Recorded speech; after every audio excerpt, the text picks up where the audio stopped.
Il y a des missiles du matin, il y a des terroristes à Sderot, Netivot, Ofakim. Ils ont tué des soldats, ils ont pris leurs uniformes, ils se sont déguisés, ils sont rentrés dans des maisons. Et là, on a compris que c'est beaucoup plus compliqué que ce qu'on pensait, que ça peut nous arriver. J'ai pris 2 ou 3 couteaux de la cuisine, je suis rentré dans la chambre et j'ai dit à ma femme, voilà, écoute, ce que je t'ai dit tout à l'heure, c'est encore plus compliqué. Élie Partouche est avec nous. Bonjour Élie. Bonjour. Alors vous êtes habitant de Sderot depuis quelques années et vous venez d'être déplacé dans un hôtel à Jérusalem. D'abord, la première question est comment vous allez tout simplement, comment votre vie se réorganise. Baruch Hashem. Baruch Hashem. Que du bien on espère, si Dieu veut. Ouais. Mais on se porte bien. Vous vous portez bien. Bon, ça nous fait plaisir de l'entendre parce que vous partagez le sort de milliers C'est ce qu'il faut, c'est surtout ce qu'il faut dire en ce moment. Et toutes les personnes, on leur demande comment ça va et personne ne sait comment répondre. C'est vrai. C'est ce qu'il faut dire. Alors, vous avez été surpris le 7 octobre comme tout le monde, mais quand on est religieux et qu'on avait, comme vous, les téléphones fermés, quand on n'a pas la télé, tout ça, c'était un peu surprenant comme situation. Est-ce que vous pouvez nous raconter comment ça s'est passé pour vous ? Alors, oui, bien sûr. Tout au début, ça a commencé à 6 heures du matin. On a entendu l'alarme. Et moi, j'étais en train de dormir. Il est très tôt. D'un coup, je me lève, je cours vite fait fermer la fenêtre pour pouvoir être en sécurité. Et en fait, pour la fête, on avait eu quelques invités. Alors, j'ai parlé à ma femme pour lui demander s'il fait rentrer nos invités dans dans notre chambre, pour savoir pour leur sécurité. La chambre blindée, une chambre blindée, bien sûr, dans le Miklat. La chambre blindée, la chambre blindée. Et ma femme, elle m'a dit 1 ou 2 fois, on a l'habitude, on n'est pas vraiment obligé. Là, on entend encore une fois, encore une fois, encore une fois. Là, on a compris que il y a quelque chose qui s'est passé. Donc, j'ai vite couru dans le salon, dans l'autre chambre. J'ai appelé tous les invités. Ils sont rentrés dans notre chambre. Et là, on a fermé la fenêtre, on a fermé la porte. On est resté dans l'obscurité. Vous n'avez pas allumé la lumière ? Vous n'avez pas allumé la lumière ? Non, on n'a pas allumé la lumière. Parce qu'aussi, on avait notre bébé qui dort dans notre chambre. Donc, vu d'un instinct de survie, on n'avait pas besoin d'allumer la lumière. C'est juste que tout le monde devait rentrer dans la chambre et on devait rester en sécurité le plus possible. Donc, on a fermé la fenêtre, on a fermé la porte et on est juste à cause de l'obscurité. Alors, on s'est endormi. Et vers 8h30, 9h, je me suis réveillé. Je me suis dit, c'est la fête quand même. Je dois partir à la yeshiva pour faire la tfila. Donc, je réveille ma femme, je lui demande ouais, tu crois que je peux partir? J'ai 1 ou 2 minutes pour pouvoir partir. Et elle me répond, s'il y a 1 minute de libre, tu peux y aller. Donc, moi, je me prépare. C'est vraiment quelque chose auquel vous êtes habitué. Ça arrive souvent parce que ça paraît fou, quoi, mais vous avez une espèce de routine des alertes, en fait. C'est une sorte de routine, mais ça a construit dans nous une sorte d'instinct que quand je sors dans la rue et que je vais quelque part, je calcule mon chemin. Je calcule mon chemin. Je sais que c'est possible que il va y avoir un missile et j'ai 7 secondes pour pouvoir courir d'un autre endroit et je suis obligé de courir. Donc, à chaque fois que je sors dehors, je suis obligé de calculer mon chemin. De savoir s'il y a un abri, de savoir si le chemin est safe, quoi. Enfin, plus ou moins. Voilà. Ok. Voilà, ouais. Donc, vous arrivez à la synagogue. Alors, voilà, j'arrive à la synagogue et je vois toute une équipe d'urgence, je vois une équipe de police, je vois une équipe beaucoup d'équipes, une équipe de soldats. Et moi, je comprends pas. D'un côté, je me suis dit, voilà, c'est que des missiles, c'est pas. Je me dis dans ma tête, il y a sûrement eu beaucoup de missiles qui sont tombés et que, j'imagine pas qu'il y a des terroristes. Et là, je rentre dans la yeshiva pour pour pouvoir faire la tuila. Et là, je vois mon voisin qui me demande, voilà, comment tu as réussi à sortir? T'as pas entendu ce qui se passe? Il y a une trentaine, une cinquantaine de terroristes qui sont armés de tête aux pieds et qui se baladent dans ce déroute. Et moi, la première chose qui me rentre dans la tête, j'ai pas fermé la porte à clé parce que c'est Shabbat. On est dans un appartement où tous nos voisins ils sont religieux. Voilà, il y a des missiles. Qui penserait que quelqu'un essaierait de rentrer dans une maison, quoi? Donc moi, la première chose que je pense, j'ai pas fermé la porte et j'ai ma femme, j'ai ma fille et j'ai trois invités dans ma maison. Donc je suis obligé de rentrer à la maison. Donc à ce moment-là, je commence à courir vers la maison. Il y a deux soldats qui se portent à moi pour pouvoir rentrer armement. Qui vous J'arrive à la protège, maison. voilà, ils rentrent avec vous, mais ouais. Voilà. Je rentre à la maison, je ferme la porte. Et là, je vais voir ma femme et je lui dis, voilà, écoute, la situation, elle est beaucoup plus compliquée que ce qu'on a pensé. Donc je lui explique, voilà, il y a une trentaine, une cinquantaine de terroristes qui sont armés et qui se baladent dans ce déroute. Donc moi, je vais directement dans la chambre, j'ouvre le téléphone et il y a une amie de ma femme qui est à l'armée et qui a un porte-parole pour l'armée. Donc elle m'envoie un message et elle m'écrit, voilà, si tu vois ce message, appelle-moi direct. Donc là, j'ai compris que c'est beaucoup plus compliqué. Il y a quelque chose qui s'est vraiment passé. Donc je l'appelle. Et donc voilà, elle me demande comment ça va, qu'est-ce qui s'est passé. Après, moi, je lui dis, donne-moi les informations qu'il faut. Et elle me dit, voilà, écoute, il y a des missiles du matin, il y a des terroristes à Sderot, Netivot, Ofakim.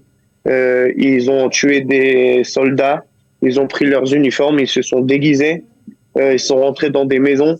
Et là, ils ont tué, ils ont kidnappé. Et là, on a compris que c'est beaucoup, beaucoup, beaucoup plus compliqué que ce qu'on pensait, que ça peut nous arriver. Donc voilà, j'ai fermé la porte, j'ai fait tout ce que je pouvais faire, moi en tout cas.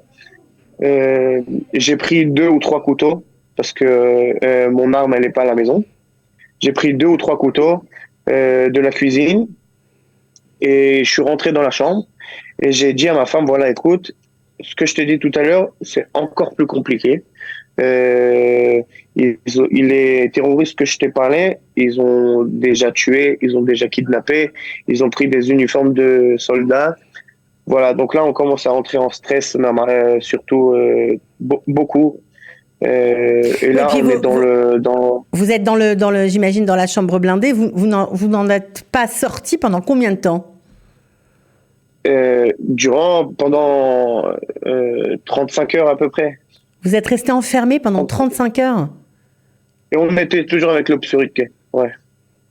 Pourquoi 35 heures? Parce qu'il y avait des terroristes dans votre bâtiment? Ils étaient dehors.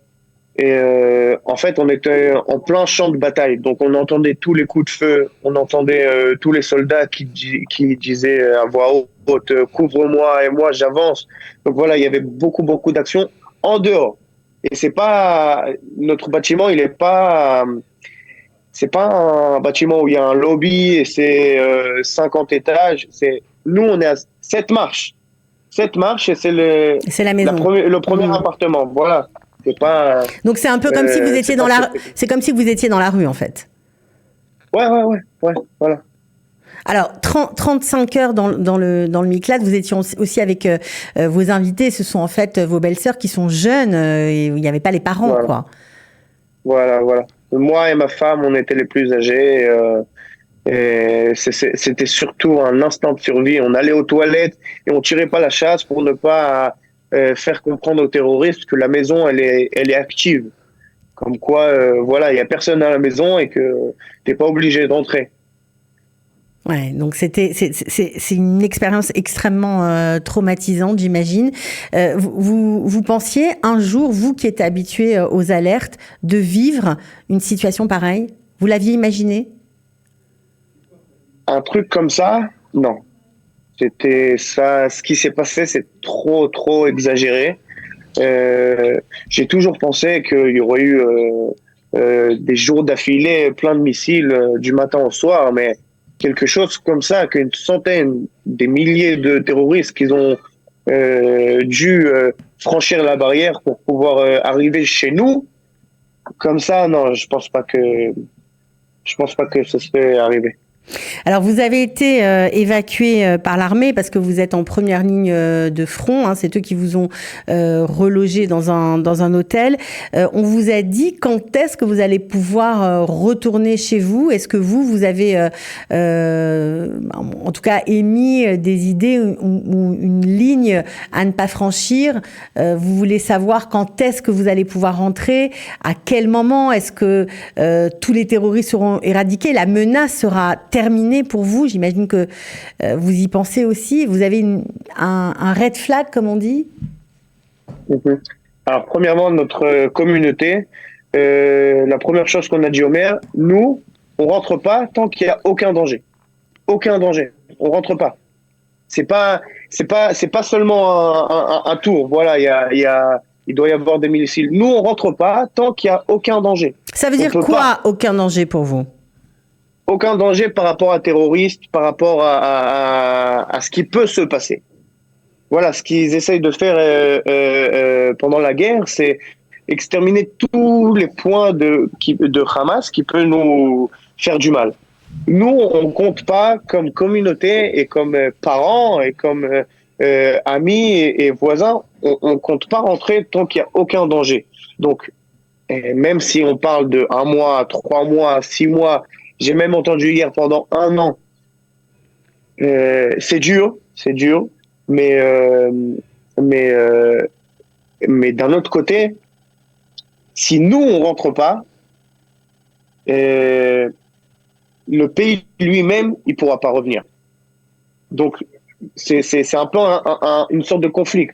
Mais on va rentrer. La question c'est quand, mais on va rentrer. Donc vous comptez, enfin votre espoir c'est de retourner chez vous, de retourner vivre à Sderot, mais un Sderot pacifié, quoi, évidemment. C'est pas un espoir, c'est savoir. Je sais qu'on va rentrer. Ok. Alors, on a entendu de votre récit, hein, ça fait froid dans le dos. J'imagine que vous avez dû être terriblement choqué, que votre femme a dû avoir extrêmement peur, même si vous avez réagi avec beaucoup de courage et de bravoure en restant dans le noir pendant pratiquement 2 jours.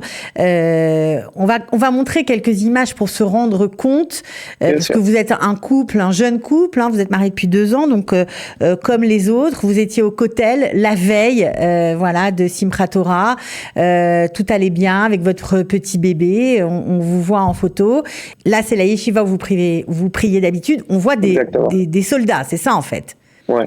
Après quelques heures que tout a commencé, la yeshiva, c'est devenu une sorte d'endroit où tous les policiers, tous les soldats au commando, ils sont tous arrivés là-bas. C'est devenu un moquette, un grand moquette.